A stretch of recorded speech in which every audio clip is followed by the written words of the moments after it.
Good evening. Welcome to 8 o'clock every night on 19th Century News Channel. I'm Marie Smithson, and here we are on the island of Elba off the coast of Italy to meet the infamous Napoleon Bonaparte. Before we get started on this extravagant interview, why don't we discuss who Napoleon really was and what he accomplished in his life? First of all, at one point, his grand empire included France, Corsica, Illyrian provinces, Belgium, Holland, and states that depended on him were Spain, Switzerland, Confederation of the Rhine, Grand Duchy of Warsaw, Vienna, Saxony, Italy, Westphalia, and Naples. Napoleon was, at some point, the Emperor of France, King of Italy, and protector of the Confederation of the Rhine. His conquests affected the whole world, from Spanish North America to North America and Europe. So how did he do it? Well, we don't know quite yet, but we have some insight into his thinking. Napoleon used 3 steps to occupy countries. Step 1. Military conquest and occupation of a state by French military troops. Step 2. Establishment of a native satellite government with the support of locals who would help him draft a constitution specifying the powers of the new government. And Step 3. Internal reform and reorganization based on the revolutionary system of France. Sometimes Napoleon was successful, managing to carry out all 3 steps, such as in Italy and the main part of Germany. Other times, however, he wasn't so fortunate, as in Spain and the Grand Duchy of Warsaw. Anyway, enough background. Now let's understand how he did it all. Napoleon Boney, how did he do it all? Good morning, Mary. Lovely to see you. Lovely to see you too, darling. So sorry to see you out here, exiled in the middle of nowhere. At least you're on the coast of Italy, not too much to complain about. Anyway, let's not get carried away. Give us some idea of how you did it all. Well, my main idea was to control Europe by expanding my republic using 3 stages that you have already addressed. And I wanted to bring all European states under my Enlightenment ideals. I wanted to destroy more manorialism, feudalism, and introduce equality. I see. So your conquest really began in northern Italy? Tell us a bit about that. Of course. I began driving the Austrians out of Italy, finding my own troops, and becoming self-sufficient. I established the Cisalpine Republic, modeled on the French system, with Milan as its capital, and I insisted that France hold its positions in Italy and Belgium. Aha, I see. Well, you seem to be successful in breaking all 3 coalitions. How? Let's begin with the first. Well, I broke up with the coalition that consisted of Holland, Prussia, Russia, and Austria, making Austria sign the Treaty of Campo Formio. By this, they recognized my annexation of Belgium.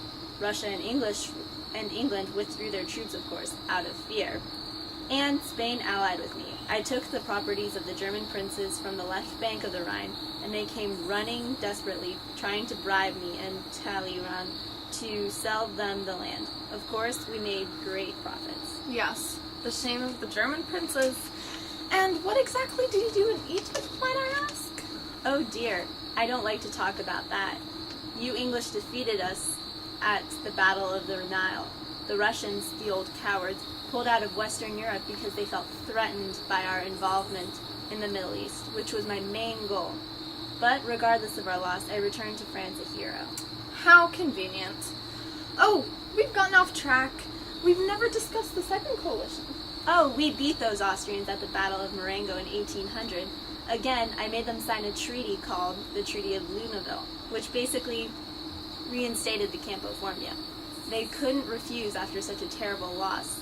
Also, in 1802, the English signed the Peace of Amiens, establishing peace between us. Of course, your time of peace arrives. You appointed old Talleyrand in 1802, but what else did you do while Europe was in peace? I had other business to attend to. The first and second coalitions had been broken. I was at peace with the Russians and allied with Spain, so I focused on reviving the French colonial empire in America. They didn't work out too well, considering that Toussaint Louverture and my soldiers dying of disease. I sold Louisiana to the Americans and left. You also took some time to reorganize Europe, I believe?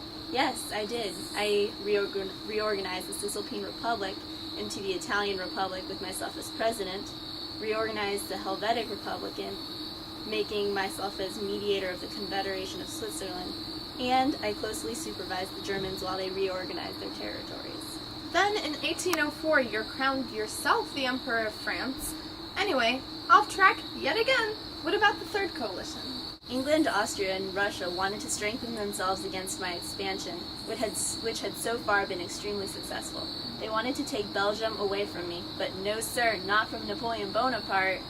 Sorry, Alexander the Great plays a part in this, doesn't he? Yes. After he becomes Tsar of Russia in 1805 and signs a treaty with England, I see him as a threat, and I recognize his ambitions. I fought several battles against his coalition. At the Battle of Ulm in Bavaria, the Austrian cowards surrendered. Then at Trafalgar, the Spaniards and I lost to the British, led by Lord Nelson. Not to worry, we soon had a crucial victory at Austerlitz.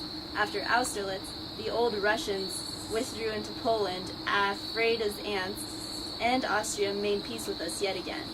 I took Venetia back from them through the Treaty of Pressburg, and I annexed it to my Italian kingdom. So what you mean to say is that things weren't going well for Alex? No, in any case, meanwhile I focused on the Grand Duchy of Warsaw, of Bavaria, and Württemberg. I also unified all my Germanic states into the Confederation of the Rhine with myself as protector. How does this play a role in the Third Coalition's collapse? Well, Prussia declined to join it and decided to fight against us unaided. Bad choices for Russia. We beat them in the battles of Jena and Austerstadt. We galloped all over Germany unopposed. After that, my armies marched into the eastern Prussia through western Poland, and we had a great victory over the Russian army in the Battle of Friedland of 1806. Alexander was afraid and did not want to be part of the coalition. Just like the two before it, the Third Coalition dissolved. And what did you do after that? I issued the Berlin Decree of 1806, forbidding the importation of British goods into any part of Europe, allied or dependent upon my empire, in attempt to economically unify Europe, while devastating the recently dominant English economy. This plan became the Continental System. Yes. Did you form any other treaties to ensure capitulation to the Continental System by the rest of Europe? Yes, and this is where Alexander comes into play. In 1807, I met with the autocrat of all Russia, Alexander I, to discuss an alliance between his empire and my own to ensure that Western Europe, including Russia and Prussia, would enforce the Berlin Decree. I tricked him into believing that I would make sure he had control of Prussia so that he would sign a treaty with me. We decided that Alexander would be Emperor of the West while I would be Emperor of the East. So why exactly did you make the Continental System and issue the Berlin Decree? England was my enemy as it impeded European prosperity through its monopoly over trade and its prominent industrial system. I wanted it destroyed, but its naval force was undefeatable, so I turned to economic warfare. I could not risk another loss like the Battle of Trafalgar. And what did you expect as a result of the system? Well, in destroying the British export trade to the countries dependent upon or allied to my empire, I hoped to ruin British commercial firms. Another goal was to provoke domestic turmoil, riots, and revolutionary action in England, stemming from an economic depression. To destroy England from the inside without involving military action was the main focus. So, if the British economy had in fact been brought down and internal quarrels arose, how would you have benefited? While England's economy and export trade would suffer, my empire would build up trading markets for itself and assume an integrated continental economy. Also, with England subdued, it would not be able to act against me or fund anti-Napoleonic military regimes throughout Europe. My empire would then face no military threats. Well, Nap, what an ingenious plan. Could you explain how the British reacted to all this? Of course. After my proclamation of the Berlin Decree, the British Ordering Council of 1807 ruled that any neutral ship on course for the continent must at first stop at a British port. This ruling strongly encouraged ships to stock up with British goods before arrival in a Napoleonic port. The strategic placement of a British colony at Gibraltar ensured that no vessel from the Mediterranean could slip past the British undetected. Trade to continental Europe, under my control, was hence extremely limited by the British.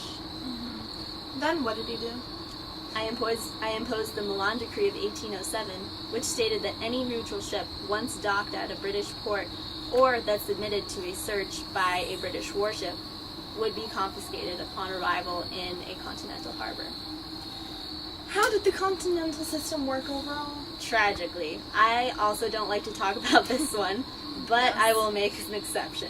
The plan devastated the continental economy, especially in Eastern Europe. It also created much antagonism towards my regime and myself. People did not think the necessary sacrifice of goods like sugar and tobacco were worth the cost of a unified Europe under my control. It also led to a British monopoly of sea trade. Did your dependent states and allied states act against you in any way because of the results of your system? Yes, in 1809 I summoned a General Congress to meet again with Alexander. It had been 1 year that our empires had been allied. Alexander was already angered by my lack of involvement in his ambitions for the Balkans and my affairs in the Grand Duchy of Warsaw. There, Talleyrand, my foreign minister, discreetly betrayed me by telling the Emperor of the West how overly ambitious I was. This conversation provoked Alexander to declare war on me in 1809. Upon reflection, do you think you faced much resentment or resistance to your foreign policy? Yes, I faced both collaboration and resistance whenever I invaded countries. Many people resented the invading armies and the reforms that I carried out to abolish feudalism and the church.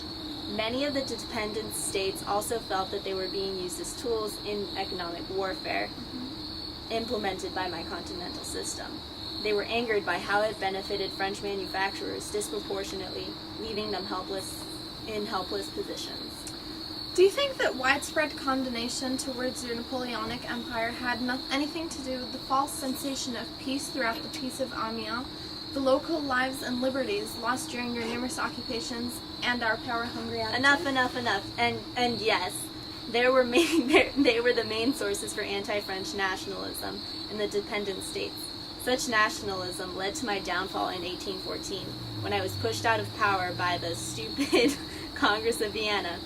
My foreign policy helped me gain power quickly and effectively, but my arrogance stepped in. I implemented the continental system, and I pursued Russia, who had pulled out of the continental system on December 31st, 1810, under Alexander's decision. Well, it looks like we've run out of time, Napoleon. Thank you so much for your time. My pleasure. And here our interview with Napoleon Bonaparte comes to an end. As we can see, military, conquest, occupation, and economic warfare are not nearly as complex as we thought. I still wonder how Napoleon did it. Don't forget to tune in tomorrow night for live footage from the Vienna Congress and a sneak peek interview with Austrian Minister Metternich. This is Mary Smithson on 19th Century News Channel. Thanks for watching and good night.